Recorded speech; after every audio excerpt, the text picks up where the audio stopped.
How's everyone doing, guys? Cody, guys, back again, dropping another video, right? It's like 11:30 on New Year's Eve, right? 2017. I don't know why I'm doing these videos, but yeah, I am. I'm moving away from the. It can be related to prison in a way, but it's sort of not as well. It's about like insecurities and like not feeling good enough, not being good enough, perceiving yourself not to be good enough, right? Now, the reason I'm doing this video is because I've probably been one of the most insecure people on earth in my life. Now, I wasn't born and thought, oh, I want to feel worthless. I don't want to feel good enough. This can relate to relationships. It can relate to life. It can relate to family relationships. But I'm coming at it from sort of a relationship standpoint. You can relate it to prison as well, because it gets heightened when you go to prison. The insecurities, the paranoia, that's just part and parcel of that. I think part of the punishment, I think.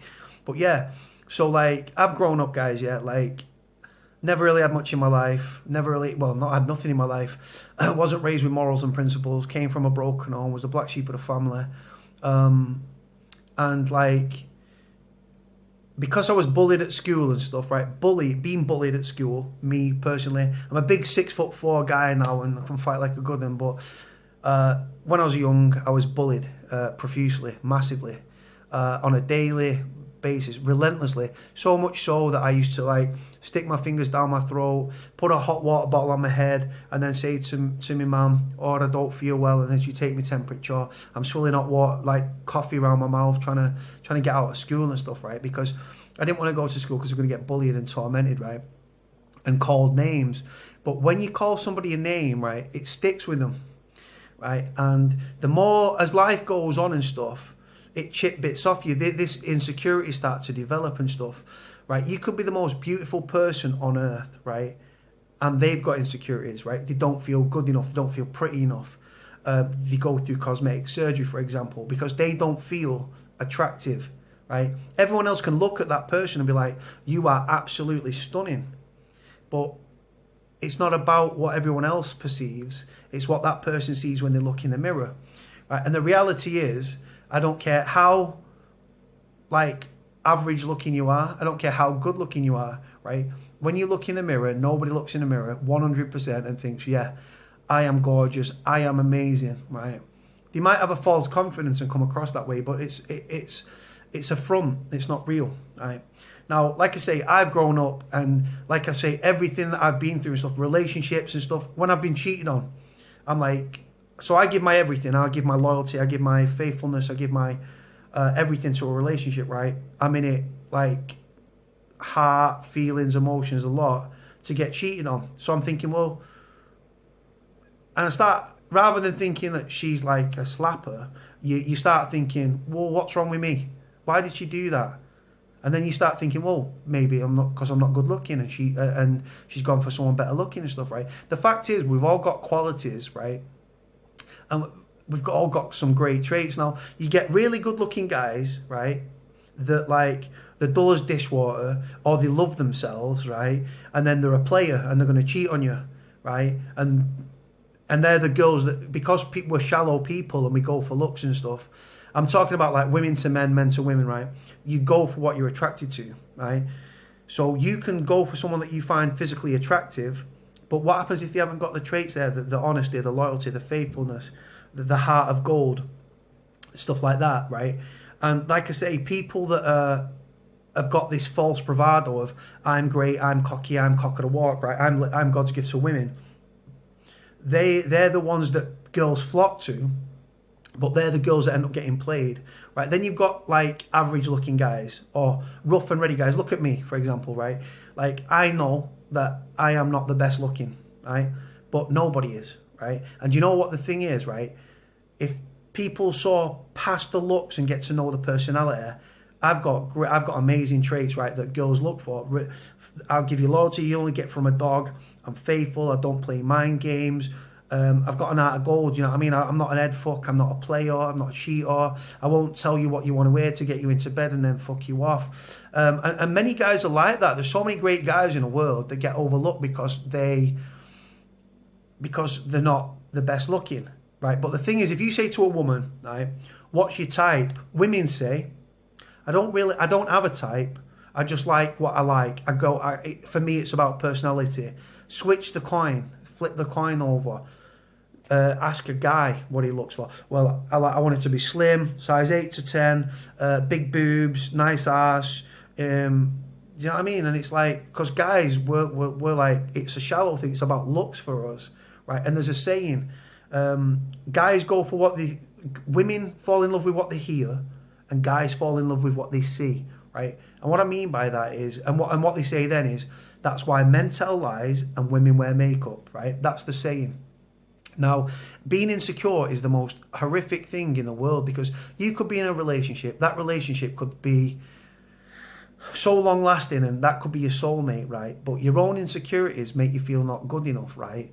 And your own insecurities can implode and the whole relationship will break down, right? Because of your insecurities. Because how do I know, guys? Because I've been that person, and it's embarrassing to say, but it is. And I've done it all my life. I push people away all my life because I put them on a pedestal and I thought, I'm not good enough looks wise, like who I am as a person. And I know I've got great traits, but I've only seen them since I've come out of prison in February. And that's the way that I project myself now. But like I say, I've got great traits, but I'm not the best looking. But I'm a rough and ready guy, and girls seem to go for these like skinny, slim, like skinny jean wearing, comb over, top bobs, stuff. I've got a bald head, I've got a ginger beard, right? And like I say, I'm a big 6'4" guy. It's not for everybody, is it? But like I say, my insecurities inside me, I know that I could make somebody happy, but my own insecurities, right, when I've been in relationships, have caused paranoia. They've caused me to feel like I'm not good enough. If you put somebody on a pedestal, guys, right, the reality is you're never going to be able to live up to that pedestal. And you're all, but they haven't put themselves on that pedestal. You've put that girl or that boyfriend or that girlfriend on the pedestal. So you don't feel good enough, right? And do you know what the thing is, right? Doesn't matter how good looking or how unattractive you might think you are, right? Nobody's happy fully with the body. Right? Some people, you get slim girls, right, that think they're curvy, right? Curvy girls think they're huge, right? And then you've got huge girls that think they're supermodels and stuff, but then it's an insecurity thing. Some people say they're comfortable in their own skin, but everyone's insecure. Everybody's body conscious. People think, oh, I want my nose done. I want my teeth done. I want my boobs done. I want an arse implant. You know what I mean? I want a chin implant. You know what I mean? It's just crazy. We're all unique and we're all different and stuff. If it was all the same, it'd be very boring. If everyone was stick thin and like everyone all had the same measurements and body shapes and stuff, it'd be boring and repetitive and stuff. We're all gorgeous in our own way, but it's seeing that, and it's very hard to see because, like I say, like insecurity and stuff like that, it can stem from your childhood. For me, I had it drilled into me all my life that I was like shit and I was worthless and stuff, right? And if you hear something enough times, you start to believe it, right? Now, insecurities for women, right? Say you're in a relationship with a guy, right? Guys are the most insecure people on earth. Let me just put that out. And any women that's watching this will be like, yeah, I get that. And we are the most insecure people on earth. We do get jealous and like stuff like that. And we are we're just jealous, insecure guys that don't feel good enough. It's as simple as that. You could be the best person in the world, but you don't feel good enough for a girl that's on your arm. And we have a saying about punching above your weight. But the thing is, in these relationships and stuff where guys don't feel good enough, what they try to do, they try to take the confidence of the woman by calling the woman names and putting her down when they have a row, right? She could be slim, but in her head, she could be curvy. She might be curvy, like she feels curvy. So guy calls her a fat slag, right? Kills me this, right? Because what happens there is you throwing mud at a wall, right? It's like when you call a woman a name, guys, right? We're all sensitive, and women are more sensitive than guys, right? Even though we're more insecure than women. It's like throwing mud at a wall. What happens, guys? The mud sticks, right? And if that woman all her life through different relationships gets called a fat slag or a slut or this or that, or because when you're in a relationship, people open up to you, they tell you their weaknesses, but then when you're in an argument, you use them weaknesses against them. Right? And it cripples their self-confidence, right? And you know what? It puts them down so much. Like I say, if every guy throws this, like calls her names and insults her, it's like throwing mud at a wall, right? And then they've got such a complex about themselves, men and women, but I'm aiming it at women because, like I say, this is what seems to happen with guys. They call women names, right? And like I say, the guy doesn't really think that. In his head, she's the most beautiful thing on earth. But he calls her names, so she's got no confidence and she's insecure. If she's insecure and she's got no confidence, she doesn't feel good enough for everyone, does she? So what happens? She doesn't look at anyone. She feels that he's the best that she can do. And that's how insecurity manifests itself. And it's poisonous, guys, right? Like I say, 2018, right? I've spoken to some amazing people this year, right? Someone very recently, yeah, and it's made me realise about myself. I was very negative and very down on myself, right? This person was amazing, right? And I started to look and think, you know what? Like, rather than being negative, I'm starting to focus on my positive. I have got great traits. Yes, I'm not the best looking. No one is. Me, you, or anybody else. We've all got things that we'd like to change. Even though, like, you see these beautiful women, stunning, like models, but they're having plastic surgery. They're having plastic surgery because up here, they don't feel attractive, right? And like I say, so that's good for them if they can buy that confidence and stuff. But even if they buy that confidence and they've got that confidence and stuff, underneath, they're still insecure. Because it's in here. You can change yourself cosmetically, but it's a mental thing and stuff like that. And like I say, it's hard to see relationships break down because of insecurities and stuff. And then insecurities can then develop into paranoia, where you're accusing each other of cheating, you don't answer the phone and stuff. And then if you go to prison, for example, right? I've been in prison. I was in a relationship where I was in prison 3 years ago, and then I went back on 2 other stretches and I was single, right? And when you go to prison, right, your partner's on the out, you're in jail, you guys are more paranoid and insecure than women anyway, and don't feel good enough, because we all feel like we're punching above our weight, right? And then it just manifests itself from there. You're in prison, right? And you can't, you're not there because you get paranoia and stuff, and you start checking your girlfriend's phone and stuff like that, right? Which is never healthy. But like I say, that's the way that it manifests itself. But if you're in prison, you're locked behind the door. You don't know what she's doing. She might be out with the girls, right? Or you might be thinking she's shagging about. She could be sat at home eating pizza, drinking like milkshakes, you know what I mean? Goes on that way. But like I say, we're guys and we're insecure, and prison makes any sort of, magnifies any problems, whether it be mental health, whether it be insecurities, whether it be paranoia, right? Whether it be mental health, whether it be anxiety, paranoid, schizophrenia, anything. Any problems you got in prison, right? My hands look huge, right? Anything you in prison, it magnifies that problem by about 1 million. And when you're sat in your cell, all you can do, depending on what regime and what prison you're in, right? You spend a lot of time thinking. And prison's the most dangerous. Prison's dangerous, right? But it's not the weapons, it's not the inmates, it's not the pool balls, it's not the hot water and sugar, or napalm as we call it, right? It's your own psychological thoughts, right? Your insecurities, your paranoia. You start to psychoanalyze things. You start to replay things in your mind about your life, and you start to dwell on these things and stuff, and it spirals into depression, and these anxieties and these insecurities and stuff get higher and get heightened and stuff like that. So when you come out of prison, you're worse than when you're worse because your insecurities have been, because you've not been there, you've not been able to check on that person, you've not been able to, you know what I mean? Because it's all insecurity because we don't feel good enough. But again, that's part of the punishment of prison. But insecurities, guys, are horrible, man. We're all unique, right? We've all got our own individual, like, qualities and stuff, right? And our traits and stuff.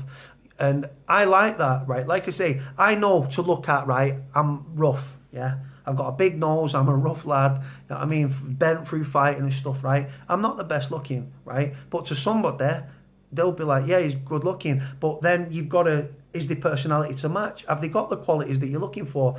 Are they honest? Are they faithful, right? Because like I say, you might have rough looking lads, right, that you get overlooked because they're not the best looking, because we're shallow as people. But yeah, they're amazing people. They would make any woman happy, depending whether she's ugly, whether she's gorgeous, right? They'd make them girls happy. But because they don't look the best, they get overlooked. And that's sad to see because we live in a shallow world, right? And like I say, it goes on that way. And it's the same with guys and stuff. You can have a woman that's gorgeous, but if she's not got the personality and stuff, or she's dull as dishwater, beauty's only skin deep, guys, right? You've got to get, as you get older, guys, looks will fade, right? And like I say, there's some amazing people out there that get overlooked. They've got amazing traits, amazing arts, and could be the best boyfriend or girlfriend in the world, but they get overlooked because the way they look, because we're shallow, right? And it's sad because them insecurities then go forward. They meet someone, and them insecurities that are from previous relationships and stuff, or from the childhood or whatever, develop and stuff, and the relationship would break down because of insecurities. And it's sad to see, guys. And I don't normally do videos on stuff like this, but you know what? I'm starting to do them. And if you look at the way I'm speaking in these last couple of videos, I'm happy who I am as a person, and it's radiating into these videos and stuff, and I'm very blessed. I know I'm talking a bit crap and stuff, and it's a bit like a bit of a soft subject and everything, but I've related it to jail, and I've related it to real life, and I'm going to carry on. Easy for me to say. Carry on doing videos about prison, and I'm going to work in some new stuff. I'm going to have this outlook and this setup and stuff with a camera. Get me on Twitter, get me on Facebook, guys, and I'll speak to you all soon. Take care. Bye.